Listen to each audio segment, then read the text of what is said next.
Hello, everyone. I appreciate your being here, and I'm grateful for those who made this virtual gathering possible.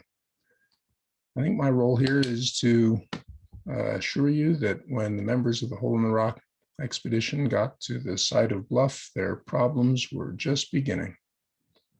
It had taken a lot for them to get to this spot, and it would take a lot more for them to remain there. In fact, most of them wouldn't stay. Some suspected from the beginning that it wouldn't be entirely pleasant. Margaret Nielsen was 16 years old when her family arrived, and she looked around. She asked her father, "Is this where we are going to stay?" He replied, "Why, yes. Where did you want to go?" Where those settlers wanted to go is where their church leaders directed them, to this remote corner of the territory, to secure it for future growth. They were also called to develop peaceful relations with the Navajos, Utes, and Paiutes in the region. And this meant they had to be true to three things to be successful. They had to continue to be true to the principles of their faith. They had to be true to the objectives of their mission. And they felt they also had to be true to a set of cooperative settlement principles that had often been followed in settling towns in Utah to this point. They needed to form an independent agricultural community that produced as much of what they needed as possible by developing what they called home industries without depending on those who were not members of their faith, Gentiles, as they referred to them. So I'd like to tell two broad stories of what it took for these settlers to stay there under these circumstances, and then give some conclusions on what this first generation thought about what they had done. The first story is the ordeal of the ditch. These were experienced settlers for the most part, so the day after they arrived, they started surveying the land and digging an irrigation ditch. Soon, they found out they didn't have enough land to support the number of people who were with them, so they held a lottery. And about a third of the 62 families drew blank pieces of paper, meaning that they were expected to move on, but arguments broke out and continued for the next few days, disrupting their outdoor church meetings that first Sunday. A few families left in the contention. After much discussion on Tuesday, they decided to throw out the lottery results and just make the farm lots smaller. This was the last time, definitely in the first generation, that there would be a scarcity of real estate in Bluff. The more typical condition would be a scarcity of settlers. So in early August of 1880, for example, the man elected the county judge left for Kanab and never returned, saying he saw nothing that pleased him. The next month, the man who had given Bluff its name moved his family out, disgusted with this country. Joseph F. Smith later referred to the Bluff settlement as the Sahara of the San Juan, and it would remain an uninhabitable desert if they couldn't get water onto the land. So with the land issue resolved, they went back to work on the ditch. 1880 would be their initiation. For the next month and a half, they dug a 2-mile-long channel to the San Juan River, and on June 1st, water arrived in town to great rejoicing. Soon, though, the level of the river fell, and water went right out of the ditch again. So they built a dam at the head of the ditch to divert more water from the river in, but sudden surges washed away the dam and the two others they built to replace it. So they extended the head of the ditch another half-mile upstream. But in late July, the heat rose and the water fell out of the ditch, and more settlers left. Those who stayed raised some vegetables, but not much grain. Even before this non-harvest, it was obvious that they couldn't sustain themselves here yet. So they used what resources they had. They had livestock and wagons and their labor, so many men went to Colorado and New Mexico to cut and haul ties for the railroads that were being built there. There were problems with this solution, though. This was a compromise with their ideal. They were dependent on Gentiles, but the mission was more important than strict economic orthodoxy.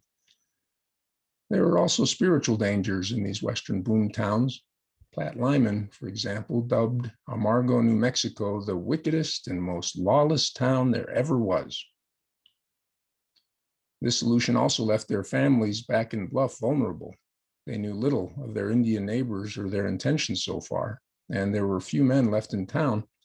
They had heard that the two miners they had met a few months earlier at the Hole in the Rock had been killed by Indians.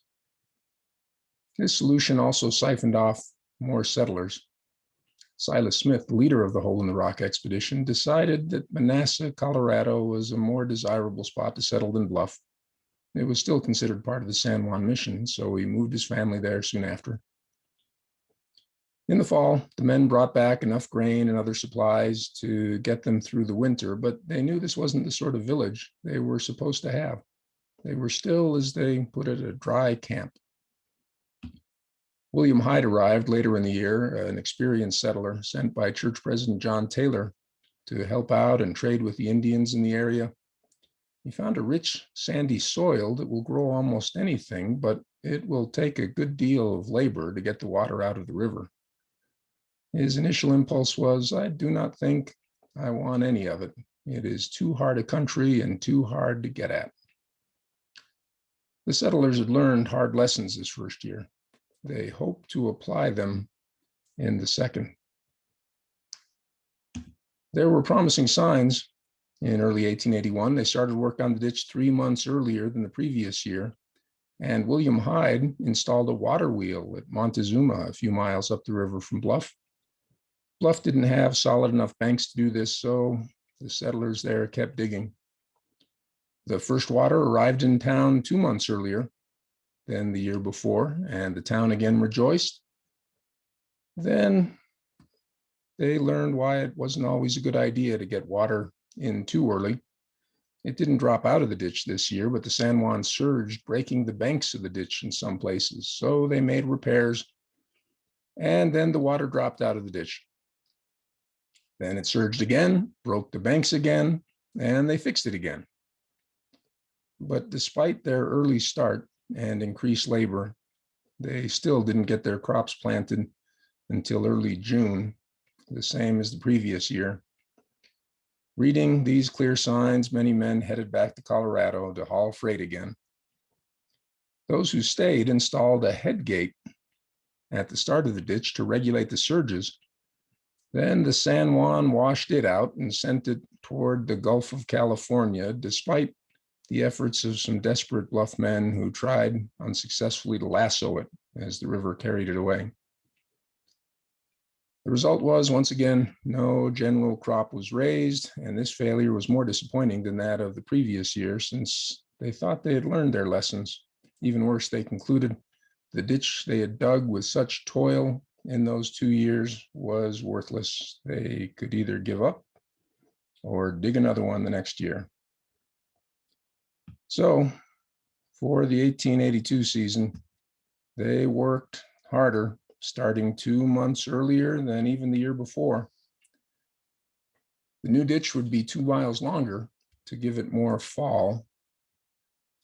But along a quarter-mile stretch of the San Juan, all the dirt had washed away, leaving only solid rock they couldn't dig through, so they made an artificial bank out of log cubes they called cribs, 16.5 feet per side, which they placed in the river, then filled with rocks and dirt. They made 100 of these cubes, and there were only about 20 men to do all this labor. Each of them worked an average of 90 days on the ditch, and this was in addition to the usual rigors of farming. Once again, they got the water into town by April, but this year they were ready, they thought, for anything, and regularly repaired the damage done by the surges. When these floods destroyed the first 30 rods of the ditch, they extended it another half mile upstream. But the water dropped out at the end of July again, so they mucked out the bottom and somehow kept water in the ditch through a hot August. Rains in September caused Cottonwood Wash to flood, but those waters receded quickly, and by the end of the season, they had raised a crop. The town really rejoiced. Platt Lyman, not usually given to overstatement, exclaimed, "The corn crop here is beyond all comparison, the best I ever saw anywhere." William Hyde, whose water wheel worked well also, was sure that this river will afford homes for hundreds of families and with less labor than any settlement in southern Utah. They had succeeded, and now maybe they could build their independent agricultural community. But some wondered if it had been worth all that labor. In 1883, they only had to repair and improve the ditch. It was now 5 miles long, but still had only 6 feet of fall over the whole distance. Once again, there were surges and repairs, and they again stationed guards at regular intervals along the ditch. Sometimes they had to blast out rocks as large as wagons that had fallen into it. But they brought in another full crop. When Jens Nielsen visited Cedar City, he told the people there, the residents of Bluff, think their water's sure now. But there were still those with reservations. John Morgan, a visiting church authority, came through in September, and publicly in the Deseret News, he wrote, "The ditch was one of the most stupendous undertakings that has been accomplished by the same number of people in the history of the settlement of the saints."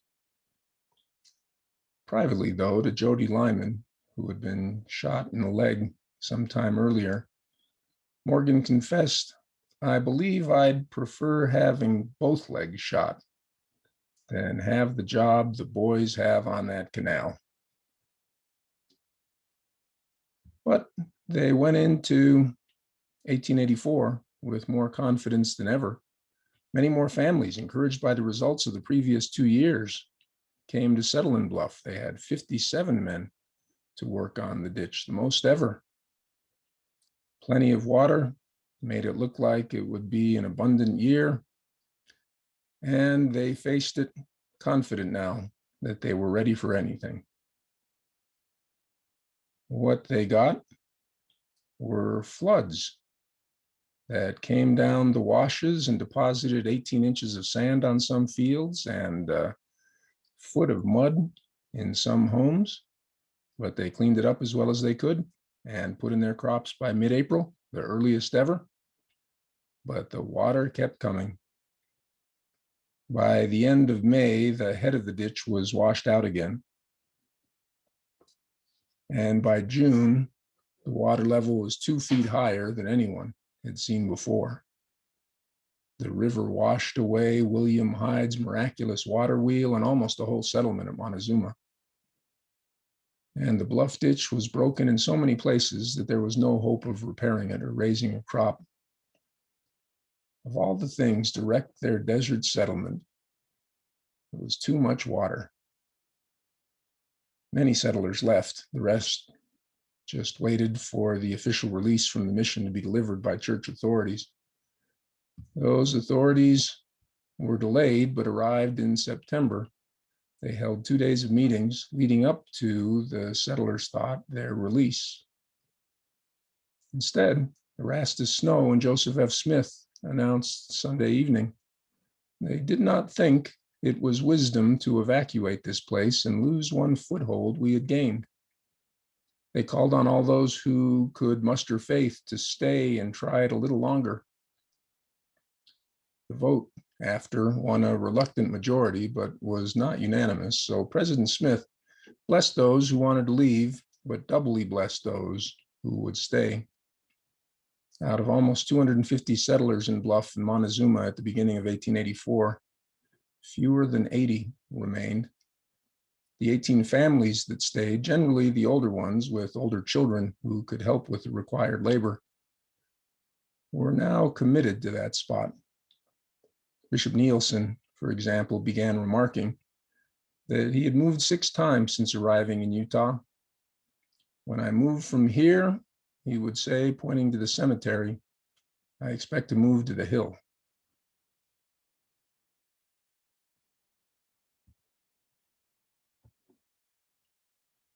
Their original ideal failed. They could not sustain a farming community with the unpredictable waters of the San Juan, so they had to diversify and make a living by other means, preferably still without depending on outsiders. The likeliest alternative was raising cattle and sheep on the ranges north of Bluff. Francis A. Hammond, the new stake president, arrived like a lightning bolt in 1885, full of energy and optimism. He found, he said, first-class saints in Bluff and a first-class range for livestock in the county. He also had strong connections with church and territorial leaders. Over the next years, the people in Bluff were largely successful. They expanded their herds and flocks and occupied more of the county, outcompeted rival cattle companies, and some of them became quite wealthy.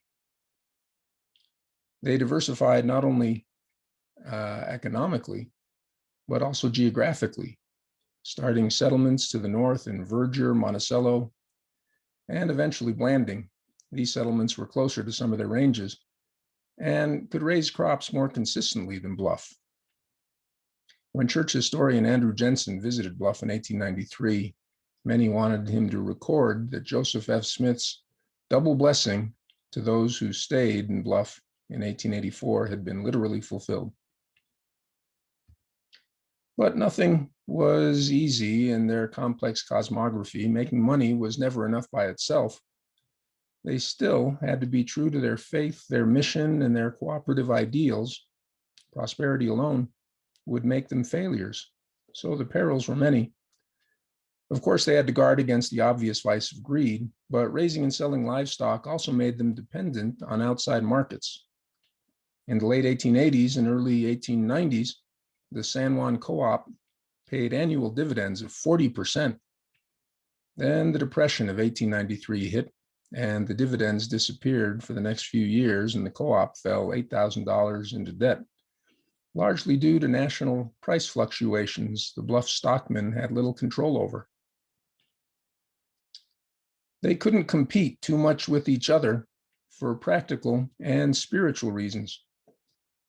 Bluff herders eventually managed their sheep together through the San Juan Co-op and their cattle through the Bluff Pool, but it was very hard to put individual interests aside to form especially the pool. It took a lot of preaching about cooperative principles, along with a drop in cattle prices and large quantities of outside cattle coming in to finally persuade Bluff stockmen to try it together. They couldn't let divisions between them get too deep. They disagreed about a lot of things, but they always knew they had to overcome those divisions. The most divisive issue was Bluff itself. If it was essential to the San Juan mission, the stake leaders, Silas Smith, Platt Lyman, Francis Hammond, generally thought it was not. It was the general mission that mattered. But Bishop Nielsen and Cuman Jones and others felt that Bluff was essential, especially after the specific blessings they'd been given in 1884.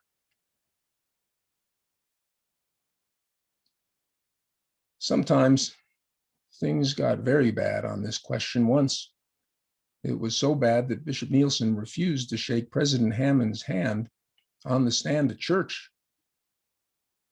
Both of these men had faith in the gospel, in their mission, and in cooperative principles, but they had reached different conclusions on Bluff. According to President Hammond, Bluff caused unnecessary suffering to those who stayed there. According to the bishop, they could not abandon Bluff unless released by the same authority that had called them there. So they often asked general church leaders, but the general church leadership was usually divided on the issue. And the resolution they reached was the diversification compromise. The settlement of Monticello was good for the overall mission. It not only diversified the economy, but sometimes caught discouraged settlers who had left Bluff and would previously have left the entire county. But it was hard on Bluff. Platt Lyman noted on one occasion there were only 8 families in Bluff not looking to settle somewhere else.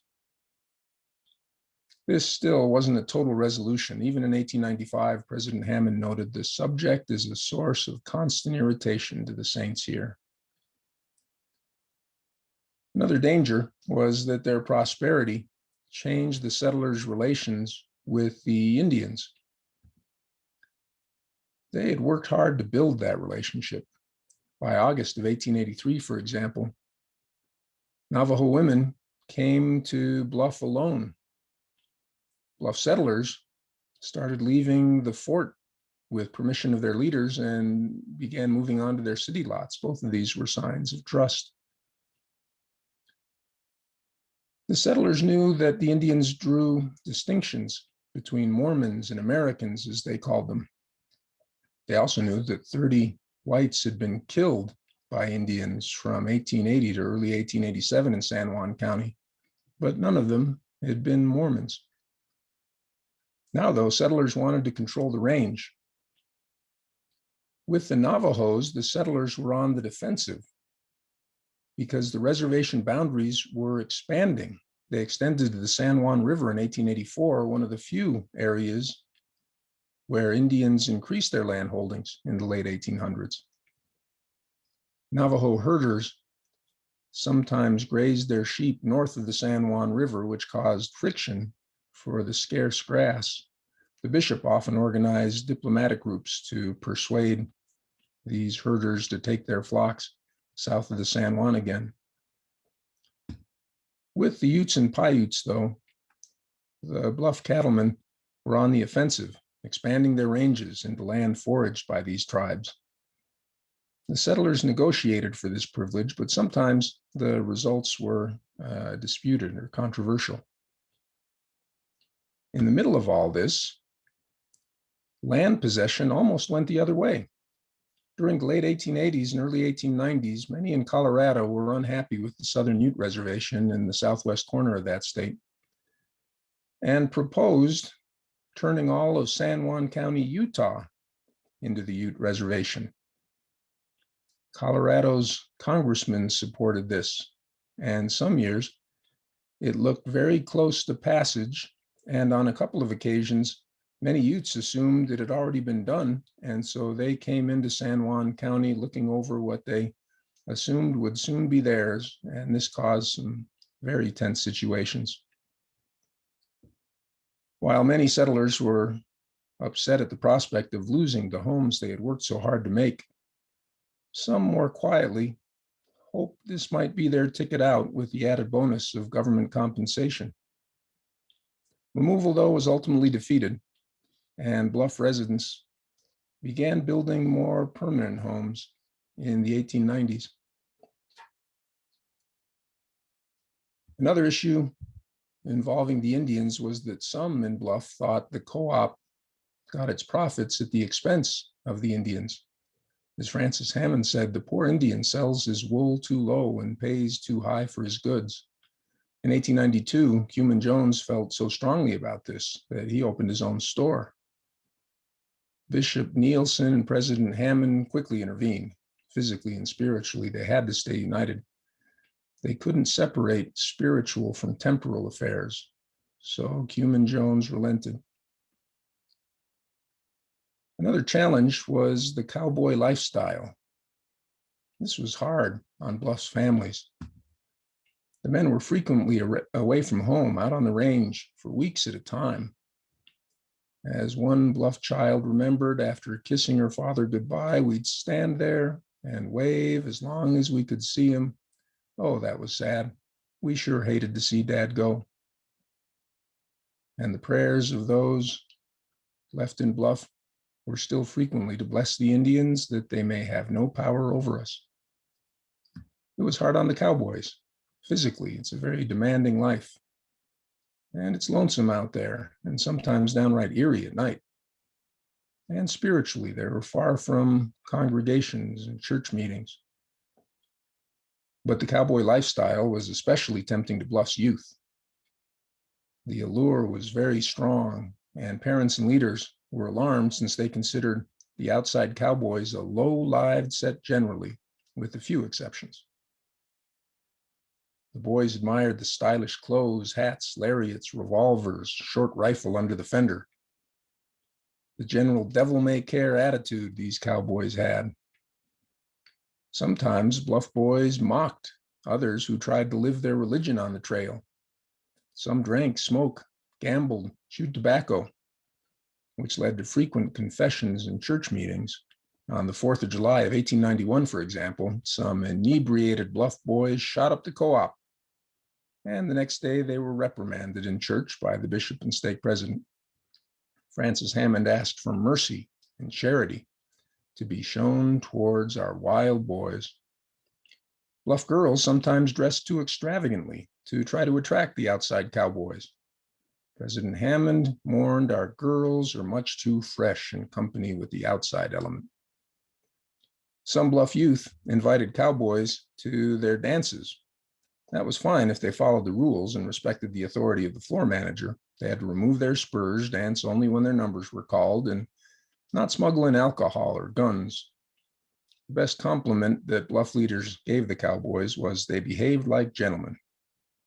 But they didn't always behave like gentlemen. Sometimes too many came and were refused entrance, and then they threatened the floor manager and left town shooting their guns. So there were frequent sermons on staying out of the society of cowboys. This was tragically underscored on the 24th of July, 1891, when in Monticello, Stake Relief Society President Jane Walton got between a drunken cowboy and a liquored up young man from town and was shot dead. This sobering event led to stronger attempts to curb drunkenness and other misdeeds among the youth in the years after. Overall, the settlers weren't opposed to profits, but it wasn't their only or even their most important definition of success. They had to live the gospel, fulfill their mission, and live up to the principles of unity and cooperation. If they made money, but in the process became just like the Gentiles, then they would have failed in their mission. They wanted to hold the county morally as well as geographically. It was an inward as well as an outward mission. They had to control themselves as much as the county.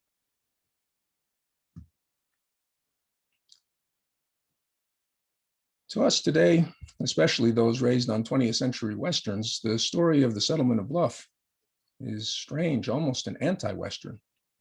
The settlers in this story moved east, not west, to worse land than they generally had before to help, they believed, the Indians there. If the cavalry rode in, it was more likely to ruin rather than save the day. The settlers did not go as rugged individualists as much as interdependent farmers directed by spiritual leaders from afar. All this would make for a highly unconventional novel or movie. But the settlers themselves often measured success by their mission. And so they were proud of their mostly peaceful relations and their friendships with their Indian neighbors. By the 1900s, the settlers no longer tried to convert their neighbors to religious or cultural ideas, but were content to harmoniously coexist. The Navajo expansion sometimes came at the discomfort of the Bluff settlers, but both sides almost always dealt with each other peacefully when disagreements arose. The Utes and the Paiutes were more likely to resent the expansion of the settlers, but the county was almost certainly more peaceful because Bluff was there than if only cowboys and outlaws had come in. On the other hand, without the settlements, the whole county might have become a Ute reservation. The settlers formed San Juan County and strengthened it politically. Culturally, they kept the county more clearly tied or closely tied to Utah than it would have been if settlers had come primarily from Colorado. They held the county for future settlers, but partially because of their experiences, few settlers wanted to come in the future. Their achievements came with certain costs that they were conscious of. They felt a strong sense of distinctness. They were not like their Indian or Gentile neighbors, but they also felt different from those in the more established settlements in Utah. In fact, when they visited those settlements, they often said they were going to Utah as if it were some separate territory. They felt a strong sense of sacrifice, not only in unending labor, but they were reminded regularly of their relative privation, especially as the Utah settlements modernized.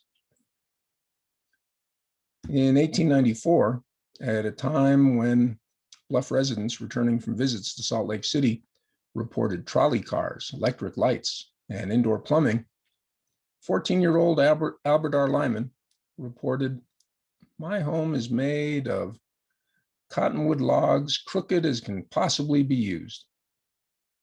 When it was wet, the rain fell in, and when it was dry, the sand blew in," as described by a 9-year-old Albert Lyman a few years earlier. Sunday the 1st, it blowed all day and the sand blew. Monday the 2nd, school, sand blew. Tuesday the 3rd, school, sand blew. I sent for a pair of goggles. But other days were better, as 21-year-old Albert Lyman wrote in 1901. "Had a big sleep in the afternoon and fixed our field for the water. Water still in the ditch. Everything is green. My cattle have all come back." So the settlers of Bluff often had mixed feelings toward their town.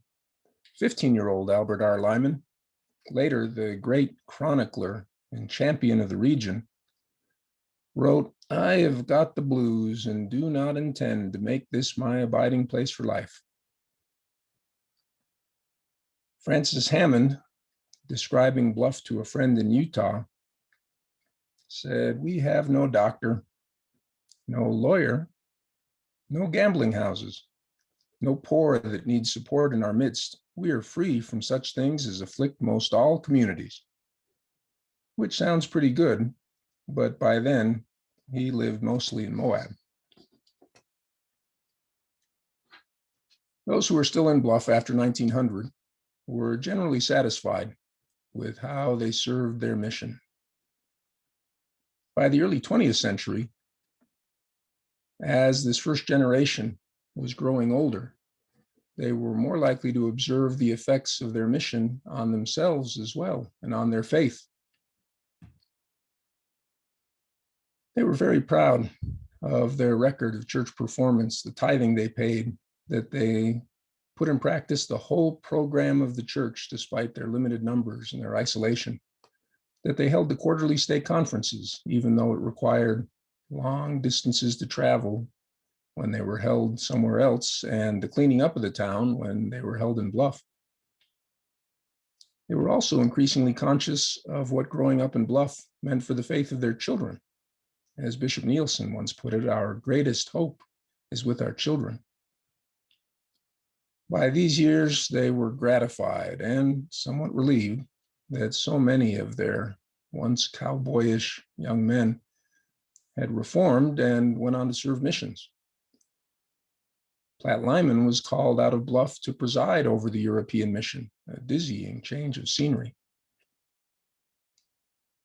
Finally, regarding their cooperative ideals, just like those who had endured the Hole in the Rock trek, those who stayed in Bluff became united by their experiences and hardships. If they never became a fully independent agricultural village, they became considerably interdependent in just about every way. In their situation, if they were going to stay, they had no other choice. Visitors to Bluff, whether Mormon or American, were frequently overwhelmed by the hospitality shown to them by the residents of the town. But that degree of cooperation couldn't last. In some ways, this first generation of Bluff settlers was the last generation of pioneers and the last to champion their ideals. The 1890s in the United States were a decade of bloomers and bicycles and telephones And even San Juan County saw some of these things. As time went on after 1900, cooperation declined, the sheep and cattle co-ops came apart. There were fewer home industries. And despite the objections of the older generation, modernity swept almost everything along with it, eroding much of the older ideal.